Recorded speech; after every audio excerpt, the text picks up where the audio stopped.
UAE ने अपने बरका एटमी बिजली घर की देखभाल और ऑपरेशंस की जिम्मेदारी भारतीय इदारे के हवाले कर दी। दोनों मुल्कों ने 4 मफाहमती याददाश्तों पर दस्तखत कर दिए। इंडिया और यूएई के दरमियान न्यूक्लियर एनर्जी एग्रीमेंट साइन हो गया है।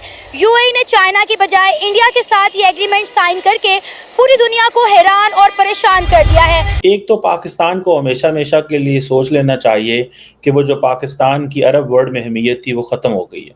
Now India is being considered as a middle eastern power. हो गए मुसलमान, ठीक है, हमारे जो दुश्मन मुल्क है उसके साथ, ठीक है, वो दोस्ती कर रहे हैं, फिर वो हरामी नहीं तो और क्या आए हैं, मुझे बताएं। गाली दे रहे हैं आप यूएई को ऑन कैमरा, ठीक है, क्यों गाली दे रहे हैं कि वो इंडिया के साथ मिलके काम कर रहे हैं। एक बयान दिया है अमेरिकी वजीर खारजा ने कि इस नए इलेक्शन के बाद नवंबर में सऊदी अरब जो है वो इजराइल को तस्लीम कर लेगा। वैसे तो शायद टैसिटली किया ही हुआ है। इसको आप एक रिवोल्यूशनरी लीडर की टाइटल दे सकते हैं। हजारों मसले होंगे सऊदी अरब में, लेकिन आप ये देखें कि लाखों मसलों में था, एक साथ कोई चेंज नहीं ला सकता। 2036 तक में हमारा चांद पर न्यूक्लियर पावर जो है वो सेटअप हो जाए। हमारे जो पाकिस्तानी हैं उनको यूएई वीजा भी नहीं दे रहा। आपको पता है हमें वीजा की कितनी तरह तंगी बर्दाश्त करना पड़ रही है, लेकिन इंडिया के साथ वो भाग भाग के हर एग्रीमेंट साइन करे। उन्होंने वादा किया कि यहाँ पे रहने वाले तमाम इंडियंस मेरी जिम्मेदारी है। नमस्कार दोस्तों आप सब जानते होंगे 2 दिन पहले ही अबू धाबी के क्राउन प्रिंस भारत आए हुए हैं, जहां पर उन्हें भारत में भव्य स्वागत दिया गया। इसके साथ साथ उन्होंने हमारे प्रधानमंत्री मोदी जी से मुलाकात की है।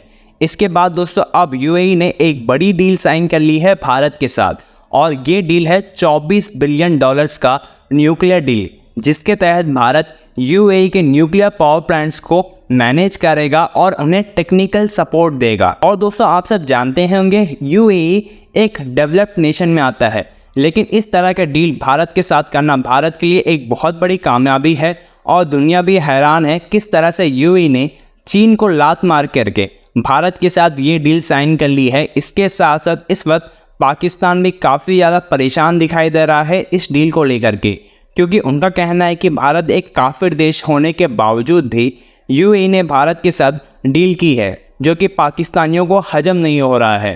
तो चलिए इसी पर आगे पाकिस्तानी मीडिया का रिएक्शन देखते हैं। अगर आपको हमारा ये वीडियो पसंद आए, अपने दोस्तों के साथ इस वीडियो को ज़्यादा से ज़्यादा शेयर करें और कमेंट बॉक्स में अपना विचार हमसे ज़रूर से शेयर करें। इंडिया और यूएई के दरमियान न्यूक्लियर एनर्जी एग्रीमेंट साइन हो चुका है, और सबसे इंटरेस्टिंग बात यह है कि ये अरब वर्ल्ड का पहला एनर्जी पावर प्लांट है, और यूएई ने चाइना की बजाय इंडिया को प्रेफर करके पूरी दुनिया को हैरान और परेशान कर दिया है। ये पहला प्रोजेक्ट नहीं है जो इंडिया और यूएई के दरमियान साइन हुआ। इससे पहले अगर हम बात करें तो पिछले साल आपने देखा होगा कि इंडिया ने यूएई के अंदर दुनिया का सबसे बड़ा मंदिर खोला। उसके बाद आईआईटी जो है वो यूएई के अंदर खुल गया, और अब इंडिया और यूएई के दरमियान न्यूक्लियर एनर्जी एग्रीमेंट साइन हो गया है। देखिए, सबसे पहले बात यह है कि जो आजकल की दुनिया है वो इनोवेशन की दुनिया है, और जो इंडिया है वो पहले भी जो तरक्की है उसमें दुनिया से तकरीबन बहुत आ गया। और अगर हम एशिया की बात करते हैं और एशियन कंट्री में अगर इंडिया को देखते हैं तो वो तरक्की में सबसे आगे है, और इस दौर में वो हमेशा से रहा है और उसकी कोशिश रही है। बाकी बात करते हैं कि जो अभी का उनका जो कॉन्ट्रैक्ट हुआ है वो जो है यूएई के साथ हुआ है, तो सबसे पहले उसकी तो मुबारकबाद है इंडिया को कि वो जिस राह पर चलना चाहते हैं, या जो वो कामयाबी और जो जिस काम के ऊपर वो लगे हुए हैं और वो उसको जो है सर अंजाम दे रहे हैं।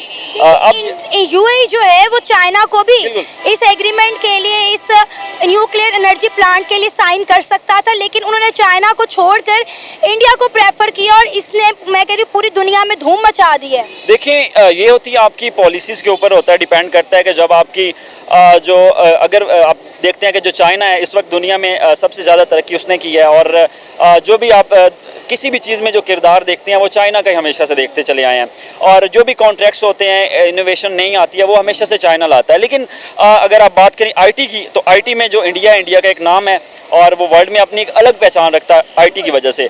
अब यही चीज़ें हैं कि वो इंडिया आहिस्ता आहिस्ता जो है तमाम बाकी जो रास्ते हैं वो भी खोलता चला जा रहा है, और वो तमाम तर लोगों के साथ बाकी ममालिक के साथ कॉन्टैक्ट कर रहा है और अपनी वो जगह बना रहा है। और ये अच्छी बात है, होना चाहिए।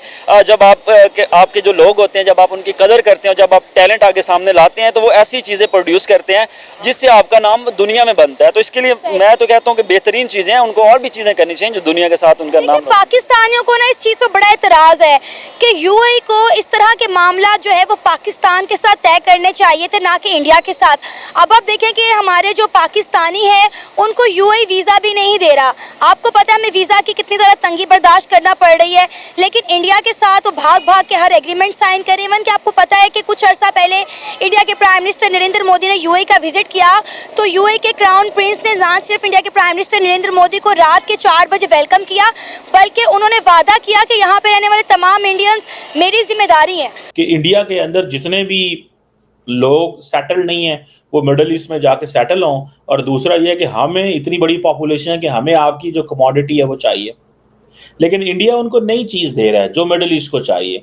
That is renewables, that is technology, that is innovation. ये 3-4 चीजों पे इंडिया उनके साथ काम कर रहा है, and particularly technology and innovation. ये चीजें जो है अरबियों को पसंद है स्टेट लेवल पे। अगर मैं आपको सही तौर पे बताऊं कि दे बिलीव कि energy renewable and technology and innovation. Renewable आजकल वेस्ट को खुश करने के लिए जी हम बड़ा रिन्यूएबल एंड ऑल दैट, और वैसे भी इटसेल्फ भी इंडिया समझ, यूरोप से ज़्यादा मिडल ईस्ट समझता है the world is moving towards. वो खुद रिन्यूएबल पे जाना शुरू हो गए हैं क्योंकि उधर हीट शीट बड़ी है, विंड शिंड भी है, वहाँ पे समंदर भी उनके पास हैं, तो वो इस चीज़ में वो चले गए। सो ये एक चीज़ है। बल्कि उन्होंने गज़ा की भी बात की डॉक्टर जयशंकर ने, और उन्होंने गज़ा के सारे इशू को किससे लिंक कर दिया? International humanitarian law. दोनों तरफ से आ गए, यानी कि जो हमास ने किया है उन्होंने भी इंटरनेशनल ह्यूमैनिटेरियन लॉ की वायलेशन की, जो इजराइल कर रहा है वो भी इंटरनेशनल ह्यूमैनिटेरियन लॉ की है। ठीक है जी। और ये इस चीज़ में वो जिसे वो कहते हैं ना, और साथ में इजराइल को भी खुश करके और कहा जी कि हम जो दहशतगर्दी है और इसको जो होस्टेज टेकिंग है इसको हम बर्दाश्त नहीं करते। अब देखें मिडल ईस्टर्न जो ममालिक हैं उन्होंने अपनी तरफ से तो एक साइलेंस रखी है। वो उनकी जो पोजीशन है वो गज़ा के ऊपर क्या है, उनकी गज़ा के ऊपर क्या पोजीशन है? अगर इंडिया, वैसे तो सारे हमास को सपोर्ट करते हैं, लेकिन वो कहते हैं कि ये टेररिज्म है। ठीक है जी, ये टेररिज्म है जो हमास कर रहा है। सो इंडिया ने अपने इजराइल से ताल्लुकात ख़राब नहीं किए, इंडिया ने अपने इजराइल से ताल्लुकात ख़राब नहीं किए, इंडिया ने हमास को as a terrorism, act of terrorism कहा है।